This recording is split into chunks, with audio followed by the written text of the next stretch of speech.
Good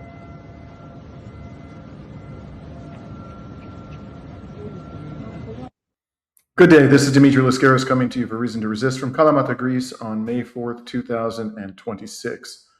The video that you just saw was published by the Iranian Navy within the past 24 hours, and it reportedly shows the aftermath of an Iranian missile or drone strike on two ships, we were told, in the Strait of Hormuz. These ships, according to the Iranian Navy, attempted to pass through the strait without permission from the Iranian military. Now, I've not been able to determine any information about those ships, but there's a lot more to report upon as to what is going on in the Strait of Hormuz, and it does appear that we are at that moment when the parties are about to descend into a hot phase of this war for a variety of reasons, which I am going to share with you now. But before I get into it, please like and share this video if you find it to be informative. And if you're not already a subscriber of Reason to Resist, we warmly encourage you to become one. Please help us to expand the reach of our unapologetic resistance journalism. And we just launched a merchandise website. I'll leave a link to it in the description of this video. By purchasing merchandise from Reason to Resist, you can help us to expand our on-the-ground reporting, something that we think is an invaluable aspect of the journalism that we do. So with that, let's get into it. This morning, U.S. Central Command claimed that two U.S.-flagged merchant ships managed over the protestations of the Iranian military to transit through the Strait of Hormuz. Here you can see a statement by U.S. Central Command that U.S. Navy-guided missile destroyers are currently operating in the Arabian Gulf. So they're not in the Strait, they're not in the Persian Gulf, they're in the Arabian Gulf. We already knew that they were operating there as part of this illegal blockade. But this time they're there to support something called Project Freedom, and I'm going to have a lot more to say about that yesterday. It was announced by Trump yesterday. Then CENTCOM goes on and says American forces are actively assisting efforts to restore transit for commercial shipping. As a first step, two U.S.-flagged merchant vessels have successfully transited through the Strait of Hormuz and are safely headed on their journey. There is no evidence that I'm aware of produced by CENTCOM or any other arm of the U.S. government or military substantiating the claim that two U.S.-flagged merchant vessels just transited through the Strait of Hormuz unmolested. And in reply to this tweet, I asked them to provide evidence, to publish evidence. I doubt that I'll get a response. But in any event, given CENTCOM's record of dishonesty throughout this fight, and in fact, from the entire time that it has existed, we shouldn't take it at its word, especially in such a contentious matter as who controls the Strait of Hormuz. Meanwhile, Iranian state media reported that the Iranian Navy had fired upon and struck a U.S. naval vessel that ignored Iranian warnings not to enter the strait. And here you can see a post today, not too long ago, by Press TV, the Iranian state broadcaster, saying that two missiles struck a U.S. Navy ship that ignored Iran's warnings. I don't believe that that is a photograph of the vessel that was struck, but I can't say that for sure. I think that's kind of a demonstrative photo, but it is possible that that is a photo of the vessel that was struck. At the same time, however, it's important to bear in mind that CENTCOM is vigorously denying all of this. They put out a fact check after this claim, stating that no U.S. Navy ships have been struck. U.S. forces are supporting Project Freedom and enforcing the naval blockade on Iranian ports. Interestingly used the word struck. They didn't say that no U.S. Navy ships have been fired upon. And in any event, as I said a few minutes ago, whatever they may be saying, unless, particularly in times of war, when information warfare is at its height, we need to take all of these claims with a significant grain of salt unless they are backed up by independent and compelling evidence. At the end of the day, I have not been able to confirm whether Iran is telling the truth or The U.S. military is telling the truth about whether a U.S. naval vessel was struck. Now, whether or not Iran is telling the truth about striking a U.S. naval vessel, I think that this is nonetheless a significant claim because it demonstrates quite clearly that Iran believes itself to be operating from a position of strength. Why do I say that? Because by claiming that the Iranian Navy struck a U.S. naval vessel, and I'm sure that Iran is well aware of this, it is increasing pressure on Donald Trump to take military action in response.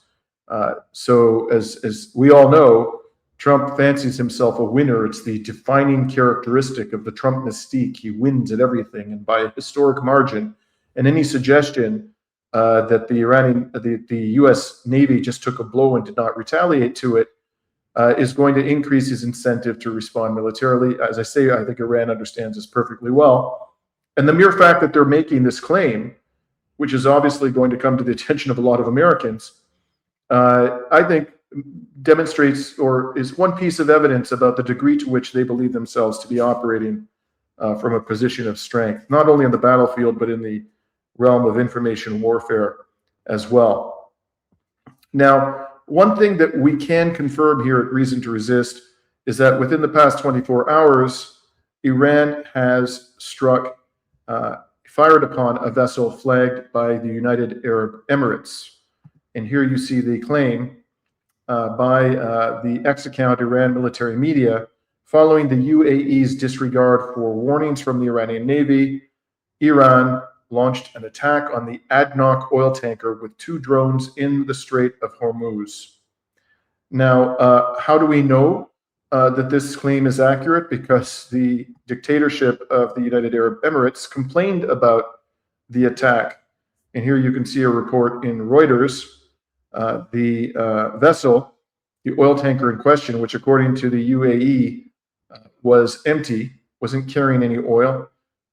It belonged to the Abu Dhabi National Oil Company, or ADNOC, and it was struck or attacked with drones as it attempted to pass through the Strait of Hormuz. So there's no indication in the UAE statement that it sought the permission of the Iranian Navy. So when it tried to go through the UAE, the Strait of Hormuz, without seeking permission, they must have understood that there was a high risk that that vessel was going to be attacked, and they did it anyways. Well, why would they do that? They might have done that because they accepted assurances from Donald Trump when he put out a statement yesterday about this new military initiative to open up the Strait of Hormuz. They might have relied upon those assurances. Again, this is what Trump has called, ironically, Project Freedom, but I'll come back to that in a minute. One thing I think that we should bear in mind in terms of the hostilities between the United Arab Emirates and Iran is that, it recently came to light that the Israelis rushed air defense equipment to the UAE.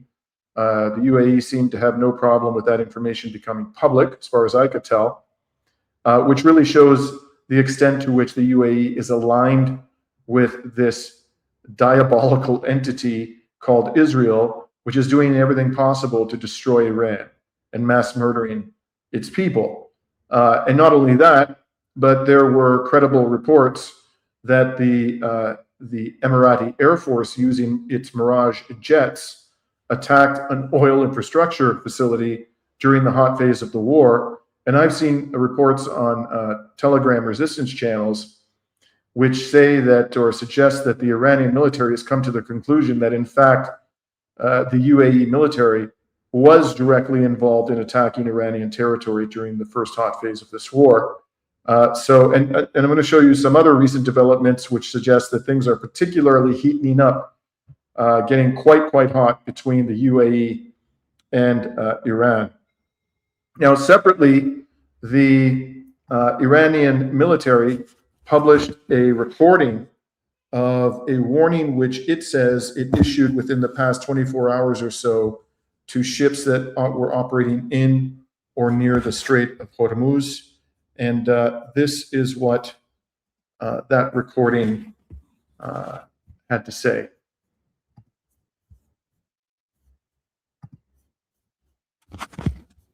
This is Stefan Eviterius Barnes. Hormuz Strait has been blocked and passed through that without permission from Islamic Republic of Iran out and on through for any vessel approaches the Strait of Hormuz from longitude 056 degrees 00 minutes east in Persian Gulf and from latitude 25 degrees 40 minutes north in Oman Sea without permission from Islamic Republic of Iran will be a strike and will be destroyed. Out. Now, there are plenty of other reports of rising tensions in the Strait of Hormuz. These are two alerts that were just put out moments before I began recording this video by the New York Times. The first, 16 minutes before I started recording approximately, a major fire has broken out in an oil industry port in Fujairah, one of the UAE. The authorities there said that the Fujairah oil industry zone, excuse me, the largest port and oil storage area in the Emirates, had been attacked by an Iranian drone. While the large Emirati cities are on the country's western coast facing the Persian Gulf, Fujairah is on the eastern coast facing the Gulf of Oman. And there were plenty of reports during the first hot phase of this war that industrial zone was struck and struck repeatedly. As I recall, it is a supplier to U.S. military forces based in the UAE. And it looks like we're back onto, if this report is accurate, there has been a resumption of attacks by the Iranian military on the Arab vassals of Washington in the region. And no surprise, if in fact this report is accurate, that Iran would start with the UAE, which is, at the end of the day, nothing more really than a Mossad operation masquerading as a sovereign country. The New York Times also reported about 45 minutes before that a South Korean cargo ship caught fire on Monday after an explosion in the Strait of Hormuz. That would be today.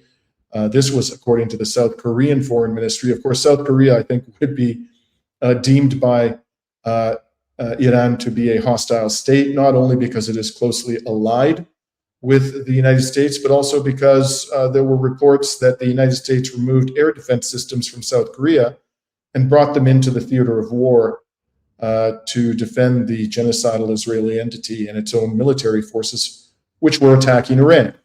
So it would not at all be surprising if the Iranian government and military regarded South Korea as a hostile state. The New York Times reports that no casualties occurred. Well, this is actually coming from the ministries of both the UAE and the South Korea. And they said the government was working to determine the cause of the incident. The ship was carrying 24 crew members.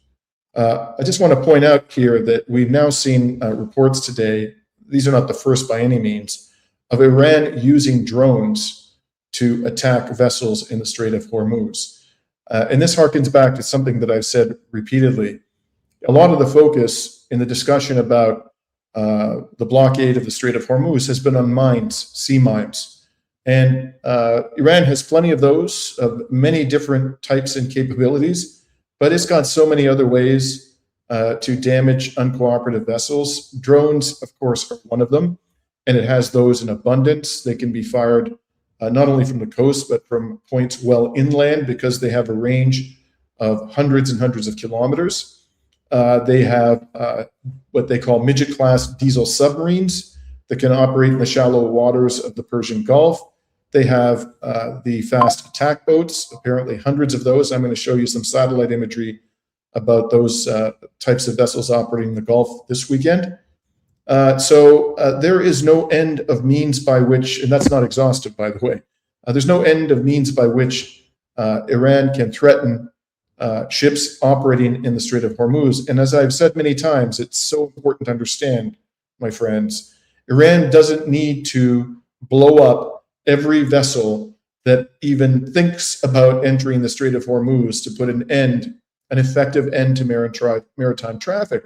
All it has to do is occasionally attack one of these very slow, clumsy, combustible oil tankers, do some damage, and increase the risk of one of them being severely damaged or, heaven forbid, sunk, to the point where the shipping companies and their insurers simply will not want any part of that trade, because it's just too damn risky. That's all they got to do. They just have to significantly heighten the risk of damage to these very expensive and very vulnerable commercial tankers and cargo ships.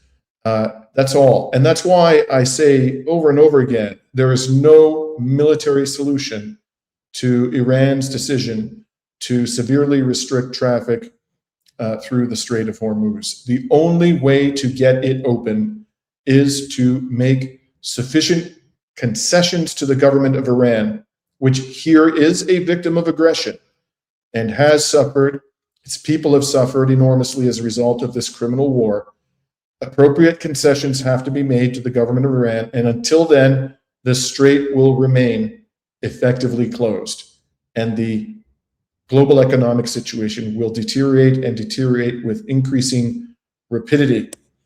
Now, on top of all of that, there is flight tracking data showing that the U.S. Air Force refueling aircraft are active above the Persian Gulf today. And this is from the Telegram resistance channel, Photros Resistance. They write that following escalating tensions and U.S. saying the rules of engagement for U.S. forces in the region being changed to strike immediate threats against ships that cross the strait, like IRGC fast boats or Iranian missile positions, multiple U.S. Air Force refuelers are seen above the Persian Gulf and Gulf of Oman, refueling U.S. jets to enforce new U.S. engagement rules. It remains yet to be seen if they will strike Iran's Navy if they stop a ship. So I'm not a military expert, as you'll all know, but I'm going to give you my read of this, what is going on here militarily. What's going on here militarily is that those attack boats that Iran has move very quickly. They come out fast, they do their job fast, and they return to their shelters fast. So in order for the U.S. Air Force to have any prospect of striking them, it has to have aircraft in the air over the Strait of Hormuz, or not too far from the Strait of Hormuz, like, for example, over the Persian Gulf, the southern Persian Gulf, or over the Sea of Oman, at the time that the fast attack boats enter the Strait of Hormuz, because they'll only have a brief window of opportunity in which to strike them, these warplanes. If they're being launched from a base in Saudi Arabia, as soon as they are alerted to the fact that the fast attack boats have entered the Strait of Hormuz, by the time they actually take off and get to the Strait of Hormuz, the U.S. Air Force warplanes, the fast attack boats will have disappeared. So the only way to have any prospect of hitting them, which would be difficult even if you had warplanes in the air 24/7, because of the speed with which they move and their maneuverability, and the fact that they're not large, the only way to have any prospect of hitting them is to have warplanes in the air constantly. But if the warplanes are in the air constantly, then they are going to be subject, especially in the Strait of Hormuz, which is so close to the coastline of Iran, they are going to be vulnerable, those warplanes, to Iran's air defense systems. And as we have seen, Iran is capable of taking down the most advanced fighters that the U.S. military has. So this is an extremely dangerous escalation, not just for Iran, but for the United States military that we are witnessing, folks. Now, while I'm on the subject of Iran's fast attack boats, the European Union's Copernicus Sentinel system has published a satellite image of a swarm of Iranian fast attack boats in the Strait of Hormuz on May 2nd. And here it is. You may be able to make out there small white dots with what appears to be a swell of water behind them. Those evidently are the fast attack boats. I can count 42 in that one image, if you don't include what may be additional boats, fast attack boats in the upper left-hand corner of this image. So that's just one swarm. So I think it's fair to say Iran is likely to have hundreds of these vessels, and it would be quite a chore for the U.S. military to take them out of action, especially because there are so many other threats to U.S. military assets operating in the region where the fast attack boats are. There are drone threats, missile threats, air defense systems, mines for naval vessels that try to take on the fast attack boats, the Midget-class diesel submarines of the Iranian Navy. This is a very, very difficult situation for the United States military to tackle. And at the end of the day, for the reasons I've already explained, I won't repeat them, the U.S. military will not succeed in taking control of the Strait of Hormuz or wresting it from the Iranian military. That doesn't stop Donald Trump, however, from trying. And you may be wondering, well, why all of this sudden escalation in tensions in the Strait of Hormuz? Of course, it's Donald Trump's big mouth. Donald Trump put out a statement yesterday on Truth Social, in which he announced this new military misadventure called Project Freedom. And he wrote as follows, or his surrogate, whoever it may be, maybe it's Sebastian Gorka, who knows, who actually wrote this verbal diarrhea. But it says, countries from all over the world, almost all of which are not involved in the Middle Eastern dispute going on so visibly and violently for all to see, have asked the United States if we could help free up their ships, which are locked up in the Strait of Hormuz, on something which they have absolutely nothing to do with. It is Donald Trump who has forced them to suffer the consequences of something for which they have nothing to do. It is not Iran. This was a war initiated by Israel and the United States, not by Iran. But I digress. He goes on and says, these countries are merely neutral and innocent bystanders, ! For the good of Iran, the Middle East, and the United States. We have told these countries that we will guide their ships safely out of these restricted waterways so that they can freely and ably get on with their business. Again, these are ships from areas of the world that are not in any way involved with that which is currently taking place in the Middle East. I've told my representatives to inform them that we will use best efforts, so he's not giving a guarantee, to get their ships and crews safely out of the strait. In all cases, they said they will not be returning until the area becomes safe for navigation and everything else. This process, Project Freedom, will begin Monday morning, Middle East time. So that would have been about 8 hours ago. I'm fully aware that my representatives are having very positive discussions with the country of Iran, and that these discussions could lead to something very positive for all. Perhaps you won't be surprised to know that hours before Donald Trump wrote this and published it, he said that he was extremely likely to reject Iran's latest 14-point peace proposal. And the explanation he gave is because the United States has not won decisively enough. And all of a sudden, now we're to believe that there are extraordinarily positive discussions going on. Then he says, this is a humanitarian gesture. Imagine that, Donald Trump, humanitarian. On behalf of the United States, Middle Eastern countries, but in particular the country of Iran. So he's doing a humanitarian gesture on the part of Iran. Well, apparently Iran disagrees, judging from their response to this. He says that many of these ships are running low on food. Well, they could be easily supplied with food by land. You could send out some, small boats to deliver provisions to them, I'm sure. And he says the crews, large-scale crews, have stayed on board, and it's difficult for them to do that in a healthy and sanitary manner. I think it would go a long way in showing goodwill on behalf of all those who have been fighting so strenuously over the last few months. If in any way this humanitarian process is interfered with, that interference will unfortunately have to be dealt with forcefully. Thank you for your attention to this matter. Now, I was being interviewed by Suleiman Ahmed on X late last night when he brought this post to my attention. I had not seen it previously. I had not read it.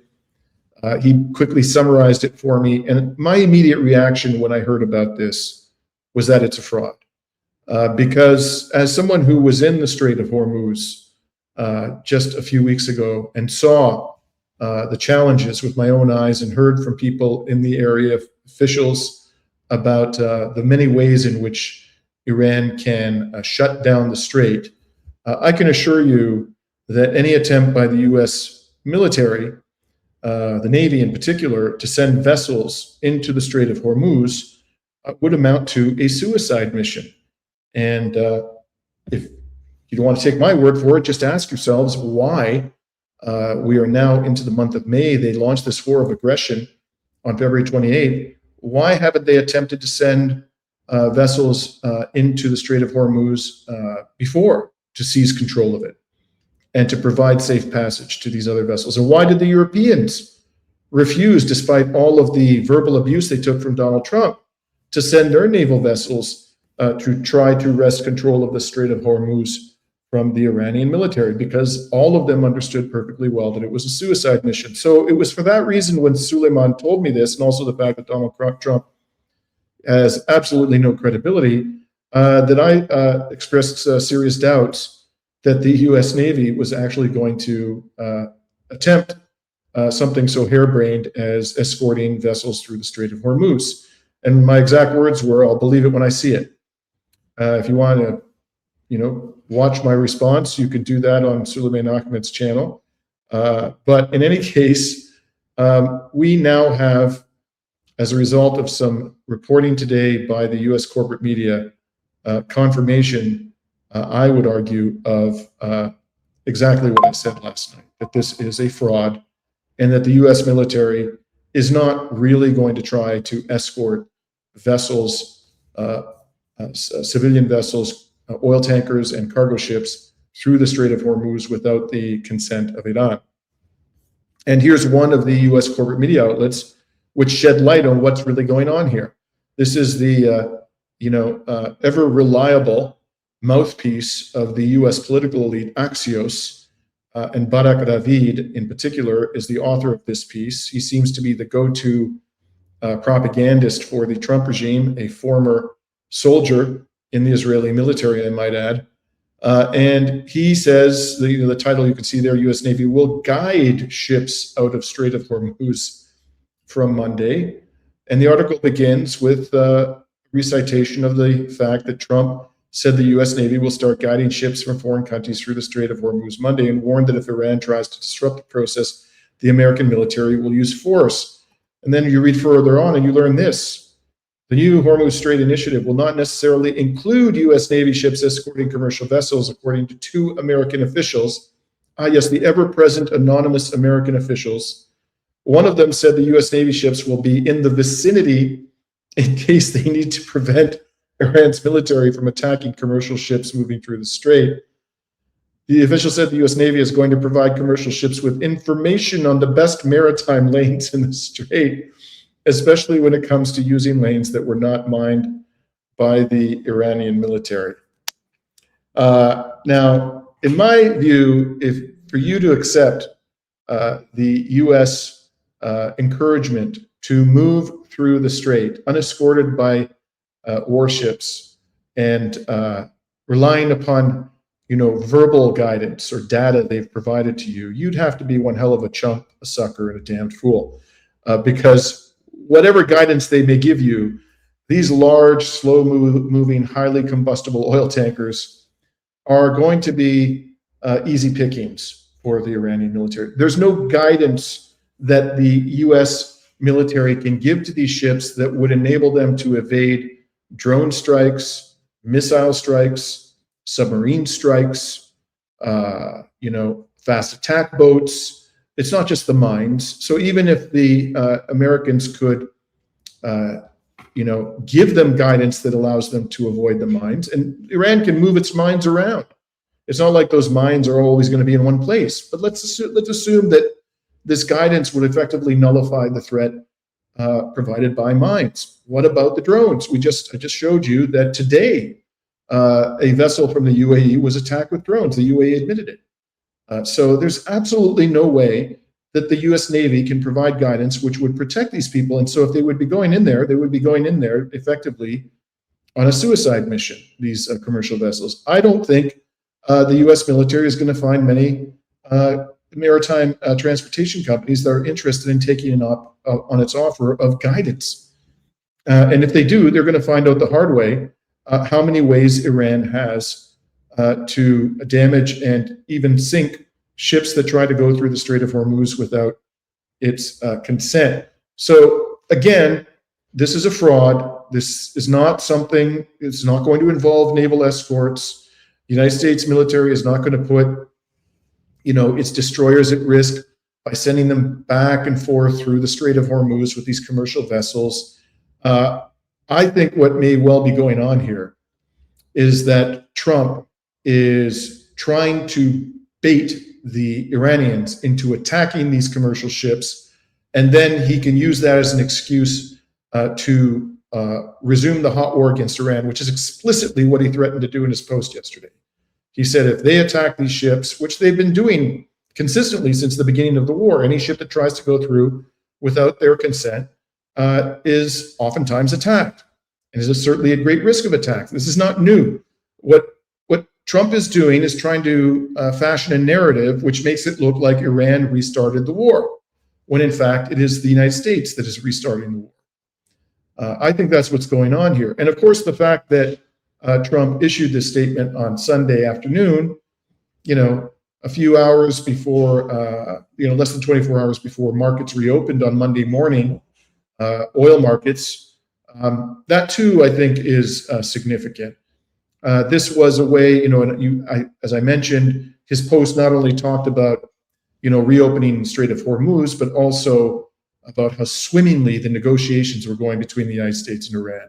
So this statement, I think, this Truth Social post yesterday announcing Project Freedom had a dual purpose. The one was to continue the manipulation of the oil markets and the suppression of the increases in the price of oil. And the second was to create a narrative which would, in Donald Trump's mind, enable him to say that it was Iran which provoked a resumption of the war. Now, how are oil markets reacting? Well, as reported by the New York Times earlier today, oil prices jumped and stocks turned lower in volatile trading as investors reacted to the continued uncertainty over the near total shutdown of ship traffic through the Strait of Hormuz. The increase was in the range of, I believe it went up to Brent crude, about $111 a barrel. So it is way above where it was before the war began. It's almost doubled at that rate. And of course, I understand these are the futures, the price of oil futures, but in the spot market, a barrel of oil is going for a hell of a lot more money than this. If you need oil now and are not entering into a contract to have it delivered to you months down the road, you're going to pay a much higher price than these prices would suggest. And over time, I believe you're going to see a convergence of these two prices, the prices in the spot market and the prices in the futures market. And because you can't, as others have said, you can't print oil. Either it's out there or it isn't. And sooner or later, reality is that you're going to have to confront a massive shortage in oil and gas. And that's precisely what is happening around the world now. I want to spend a moment talking about some economic news, which is showing the overall trend of things. These are just bits and pieces, but they're consistent with the overall picture, which is a global economy that is increasingly in crisis. Let's begin with the genocidal entity itself, shall we? This is a report from the Israeli media outlet Ynet, published recently, and it shows that data from Israel's employment service revealed a sharp deterioration in the labor market in March as the number of job seekers climbed to around 396,000, more than 2.5 times higher than the previous month. So in the month before the genocidal entity, along with Trump, launched this war, the number of job seekers was a fraction of what happened in the month of March. Now, there may have been some recovery in the job market in April, but it looks like whatever recovery there may have been is going to be extremely short-lived, because if the hot phase of the war has not resumed, it almost certainly is about to resume. Some other economic news. Air India announced yesterday it's cutting nearly 100 flights after Iran war sends fuel prices soaring. And a few days ago, the corporate media reported that Lufthansa, the German carrier, cut 20,000 flights as the Iran war caused jet fuel shortage. Now, all of this is bad political news for Donald Trump, of course. And let me tell you just how bad the situation is for the Donald. This is a report in The Guardian yesterday. Trump's disapproval rating hits record high. A new poll shows his disapproval rating rose to 62%, the worst of his 2 terms in office amid economic issues. And Americans, according to this poll, disapprove of Trump's handling of the Iran war by 66 to 32%, while a staggering 76% disapprove and only 23% approve of his handling of the cost of living. And remember, this was his big claim to, fame in the presidential campaign. He was always going on and on about the cost of living under Biden and how the Democrats had been so bad for ordinary working people in the United States because of the increase in the cost of living. And now he's going to take it to levels that'll make inflation under Biden seem like a walk in the park. That's where we're heading currently. And I think increasingly the American people understand this. It's only going to get worse for Donald Trump from here. And we're only a few months away from the midterm elections, folks. If Donald and the Republicans get wiped out in those elections, it's say hello to impeachment time for Donald Trump. Now, I want to talk lastly about the impacts of this disastrous war on Greece, and specifically these numbers relating to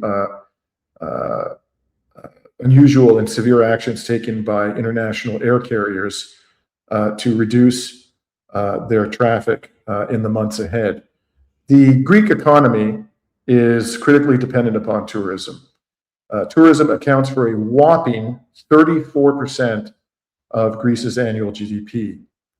So why, one might ask, is the Mitsotakis government, the conservative government, supporting Israel and the U.S. in this criminal war of aggression? This war is going to destroy Greece's already fragile and battered economy, battered in particular by 16 years plus of severe austerity imposed upon Greece by Europe's political elite and by the IMF. It's not just a disastrous tourist season that now appears to be inevitable in Greece, and we're just entering now the beginning of the tourist season, but it's also going to be the soaring cost of fuel and gas and food, amongst many other things. And so it's no wonder that the incomparable UN Special Rapporteur Francesca Albanese had some choice words for the Greek government when she was in Athens yesterday promoting her new book. That book, by the way, is called When the World Sleeps, Stories, Words, and Wounds of Palestine.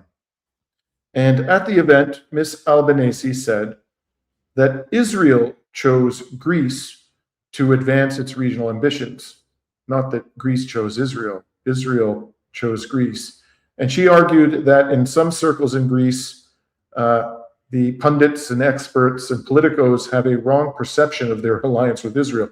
This is something I've been arguing for months, that there is a certain element within Greek society, but particularly in the political elite, who think that the alliance with Israel protects Greece, when in fact the precise opposite is true, and obviously so. Its alliance with Israel actually does tremendous damage to Greece and places Greece at risk. And she went on and said, "You think that you have chosen Israel in order to secure peace from your eternal enemy?"